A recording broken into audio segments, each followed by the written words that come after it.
সমস্ত সাধুগুরু বৈষ্ণব এবং গীতাপ্রেমী ভক্তদের চরণে প্রণতি জানিয়ে তাদের চরণধূলির আশীর্বাদ নিয়ে শুরু করছি আজকের গীতাপাঠ। ওম অশ্ব শ্রীমদ্ভগবদ্গীতা মালা মন্ত্রস্য শ্রী ভগবান বেদব্যাস ঋষির নুষ্টুপ ছন্দ শ্রীকৃষ্ণ পরমাত্মা দেবতা অসচ্চানম্বশতম প্রজ্ঞাবাদাঞ্চ ভাষাসে সর্বধর্মান পরিত্যাজ্য মামেকম শরণম ব্রজ অহং তাং সর্বপাপেভ্য মোক্ষয়িষ্যামি মা শুচ। ওম তৎসৎ ওম তৎসৎ ওম তৎসৎ। ওম নমো ভগবতে বাসুদেবায়। হরে কৃষ্ণ। চতুর্থ অধ্যায় জ্ঞানযোগ, শ্লোক 17। কর্মণ হি অপি বদ্ধবম চ বিকর্মণ অকর্মণ চ বদ্ধবম গহনা কর্মণ গতি। গীতার গান। কর্ম যে বুঝিতে তুমি অকর্ম বুঝিবে, বিকর্ম বুঝিতে তথা ভাবে বুদ্ধ হবে। দুর্গম কর্মের গতি নিগূঢ় সে তত্ত্ব, যে বুঝিল সে বুঝিল তাহার মহত্ব। অনুবাদ। কর্মের নিগূঢ় তত্ত্ব হৃদয়ঙ্গম করা অত্যন্ত কঠিন, তাই কর্ম বিকর্ম ও অকর্ম সম্বন্ধে যথাযথভাবে জানা কর্তব্য। তাৎপর্য। কেউ যদি সত্যি জড়জগতের বন্ধন থেকে মুক্ত হতে চায় তবে তাকে কর্ম, অকর্ম ও বিকর্মের পার্থক্য জানতে হবে।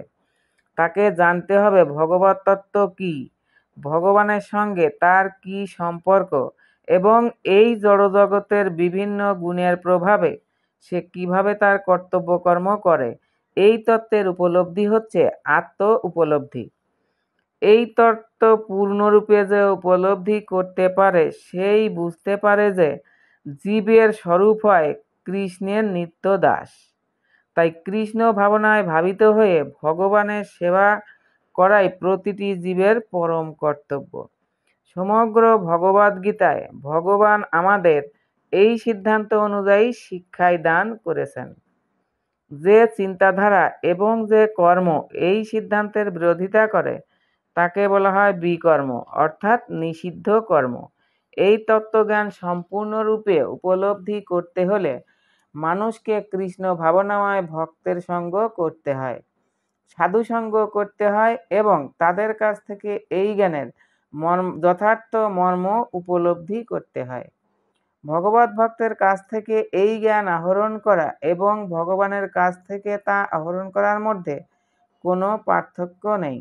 এই পরম তত্ত্বজ্ঞান এভাবেই সদ্গুরুর কাছ থেকে আহরণ না করলে বড় বড় বুদ্ধিমান মানুষেরা পর্যন্ত বিভ্রান্ত হয়ে পড়ে এবং এই জ্ঞানের যথার্থ মর্ম উপলব্ধি করতে পারে না। শ্লোক 18।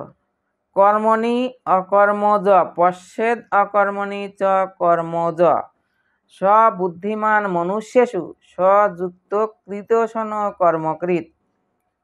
গীতার গান। কর্মেতে অকর্ম দেখে অকর্মে যে কর্ম, সে বুদ্ধিমান মনুষ্যে সে বুঝেছে মর্ম। অনুবাদ। যিনি কর্মে অকর্ম দর্শন করেন এবং অকর্মে কর্ম দর্শন করেন তিনি মানুষের মধ্যে বুদ্ধিমান। সব রকম কর্মে লিপ্ত থাকা সত্ত্বেও তিনি চিন্ময় স্তরে অধিষ্ঠিত। তাৎপর্য। কৃষ্ণ ভাবনায় অধিষ্ঠিত হয়ে যে মানুষ ভগবানের সেবায় ব্রতী হয়েছেন তিনি স্বাভাবিকভাবে সব রকমের কর্মবন্ধন থেকে মুক্ত। তিনি তার সমস্ত কর্মই করেন ভগবান শ্রীকৃষ্ণের সেবার জন্য। তাই তার কৃতকর্মের ফলস্বরূপ তাকে আর সুখ অথবা দুঃখ ভোগ করতে হয় না। এভাবেই ভগবান শ্রীকৃষ্ণের সেবায় যারা ব্রতী হয়েছেন তারাই মানব সমাজে যথার্থ বুদ্ধিমান মানুষ। অকর্ম কথাটার অর্থ হচ্ছে কর্মফল রহিত কর্ম।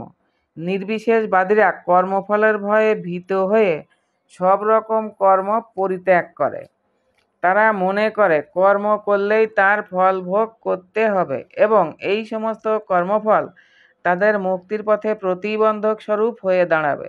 কিন্তু ভগবানের ভক্ত ভালোভাবেই জানেন তিনি হচ্ছেন ভগবানের নিত্য দাস। তাই তিনি সর্বতোভাবে ভগবান শ্রীকৃষ্ণের সেবায় নিয়োজিত থাকেন। ভগবানের সেবা করার জন্য তিনি সমস্ত কাজকর্ম করেন। তাই সেই সমস্ত কর্মের ফল ভগবানই গ্রহণ করেন, তাকে আর তা ভোগ করতে হয় না। এভাবেই ভগবান শ্রীকৃষ্ণের সেবা করার ফলে তিনি সব রকম কর্মবন্ধন থেকে মুক্ত হন এবং সর্বদা চিন্ময় আনন্দ উপভোগ করেন। তাই বলা হয় কৃষ্ণ ভক্ত নিষ্কাম, কারণ তার ব্যক্তিগত কোনো কামনা নেই। তিনি তার নিজের ইন্দ্রিয় তৃপ্তি সাধন করবার জন্য কোনো কিছুই আশা করেন না। ভগবান শ্রীকৃষ্ণের নিত্য দাসত্ব করার পরমানন্দ লাভের ফলে তিনি জড় ইন্দ্রিয় সুখ ভোগের সমস্ত বাসনার নিরর্থকতা উপলব্ধি করতে পারেন এবং তার ফলে তিনি সম্পূর্ণভাবে কর্মফলের বন্ধন থেকে মুক্ত হন। শ্লোক 19। যস্য সর্বে সমারম্ভা কাম সংকল্প বর্জিতা জ্ঞানাগ্নি দগ্ধ কর্মাণম তম আহু পণ্ডিতম বুধা। গীতার গান। সকল সমারম্ভে যার সংকল্প বর্জন, জ্ঞানাগ্নিতে দগ্ধ কর্ম পাণ্ডিত্যে গ্রহণ। অনুবাদ। যার সমস্ত কর্ম প্রচেষ্টা কাম ও সংকল্প রহিত, তিনি পূর্ণ জ্ঞানে অধিষ্ঠিত। জ্ঞানীগণ বলেন যে তার সমস্ত কর্মের প্রতিক্রিয়া পরিশুদ্ধ জ্ঞানাগ্নি দ্বারা দগ্ধ হয়েছে। তাৎপর্য: যে মানুষ প্রকৃতই জ্ঞানবান, তিনি কেবল কৃষ্ণ ভাবনায় ভাবিত বৈষ্ণবের কার্যকলাপ বুঝতে পারেন। কারণ কৃষ্ণ ভক্ত বৈষ্ণব সব রকম ইন্দ্রিয় তৃপ্তি বিষয়ক বাসনা থেকে মুক্ত। তার ফলস্বরূপ যে ভগবানের নিত্যদাস, এই সত্যকে উপলব্ধি করতে পারার ফলে তার অন্তর কলুষমুক্ত হয়েছে। শুদ্ধ কৃষ্ণ ভক্তির আগুনে তার অন্তরের সমস্ত কলুষ দগ্ধ হয়ে যায়। এভাবেই অন্তর যখন কলুষমুক্ত হয়, তখন জড় ইন্দ্রিয় সুখ ভোগ করার সমস্ত কামনা অন্তর্হিত হয়। তাই তিনি তখন নিষ্কাম। প্রকৃত জ্ঞানী তিনি, যিনি এই পরম তত্ত্বজ্ঞান লাভ করতে পেরেছেন। ভগবানের নিত্য দাসত্বের এই পরম তত্ত্বজ্ঞানকে আগুনের সঙ্গে তুলনা করা হয়। এই আগুন একবার জ্বলে উঠলে তা সব রকম কর্মফলকে জ্বালিয়ে পুড়িয়ে নিঃশেষ করে দিতে পারে। শ্লোক 20। ত্যক্তা কর্মফলাসঙ্গম নিত্য তৃপ্ত নিরাশ্রয় কর্মণি অভিপ্রবৃত্ত অপি নৈব কিঞ্চিৎ করতি স। গীতার গান। ত্যক্ত কর্ম ফলাসঙ্গ আশ্রয়বিহীন নিত্য তৃপ্ত নিত্যানন্দ নিজ কর্মে লীন। যে প্রবৃত্ত নিজ কর্মে কিছু নাহি করে অনাসক্ত কর্মফল স্বচ্ছন্দ বিহরে। অনুবাদ। যিনি কর্মফলের আসক্তি সম্পূর্ণরূপে ত্যাগ করে সর্বদা তৃপ্ত এবং কোনো রকম আশ্রয়ের অপেক্ষা করেন না, তিনি সব রকম কর্মে যুক্ত থাকা সত্ত্বেও কর্মফলের আশায় কোনো কিছুই করেন না। তাৎপর্য: কৃষ্ণ ভাবনায় ভাবিত হয়ে শ্রীকৃষ্ণের সন্তোষ বিধানের জন্য সব রকম কর্ম করার মাধ্যমেই কেবল কর্মবন্ধন থেকে মুক্তি লাভ করা যায়। কৃষ্ণ ভাবনার অমৃত লাভ করেছেন যে ভক্ত, তিনি বিশুদ্ধ ভগবৎ প্রেমের দ্বারা উদ্বুদ্ধ হয়ে কর্ম করেন। তাই তিনি কোনো রকম কর্মফলের আশা করেন না। তিনি সর্বতোভাবে ভগবানের শরণাগত। তাই তিনি কিভাবে তার জীবন ধারণ করবেন সেই সম্বন্ধেও কোনো রকম চিন্তা করেন না। তিনি জানেন ভগবান শ্রীকৃষ্ণই হচ্ছেন পরমেশ্বর এবং তিনি সর্বকারণের কারণ। তাই তিনি সবকিছুই ভগবানের শ্রীচরণে সমর্পণ করেন। তিনি কিছুই সংগ্রহ বা সঞ্চয় করতে চান না, কিংবা এ যাবৎ যা কিছু তিনি তার অধিকারে লাভ করেছেন সেই সবও সংরক্ষণ করে রাখতে চান না। তার সমস্ত শক্তি, সমস্ত ক্ষমতা, সমস্ত সম্পদ দিয়ে তিনি কেবল ভগবানেরই সেবা করেন। এছাড়া আর কোনো কাজেই তার কোনো রকম স্পৃহা থাকে না। এই ধরনের নিরাসক্ত কৃষ্ণভক্ত ভালো ও মন্দ সব রকম কর্মফল থেকে মুক্ত, যেন তিনি কোনো কাজকর্মই করছেন না।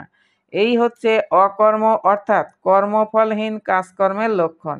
তাই কৃষ্ণ ভাবনা রহিত যেসব কর্ম, তা সবই জীবকে কর্মফলের বন্ধনে আবদ্ধ করে রাখে। তাকে বলা হয় বিকর্ম। এই কথা পূর্বেই বলা হয়েছে। আবারও সকল ভক্তদের চরণে প্রণতি জানিয়ে আজকের গীতাপাঠ এখানেই সমাপ্ত। হরে কৃষ্ণ কৃষ্ণ কৃষ্ণ হরে হরে, হরে রাম রাম রাম হরে হরে। জপ হরে কৃষ্ণ হরে রাম, নিতাই গৌর রাধেশ্যাম। নিতাই গৌর হরিবল হরিবল হরিবল গৌর হরিবল।